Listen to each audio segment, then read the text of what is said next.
Day 10 at We Grow Hair Indy.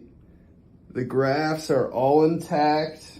Feel good. Head still numb. Can't feel anything back here, but that's probably a good thing. I feel like I look cute as hell right now, honestly. And just the growth is going to begin soon. So I think month 3, you'll see significant progress, but right now it's just kind of chilling, but I'm happy with it. And yeah, all the, what are these called? The crust. Crust. Yeah. No more crust. We're good. But yeah, I feel good. I feel like it really, I'm happy with it.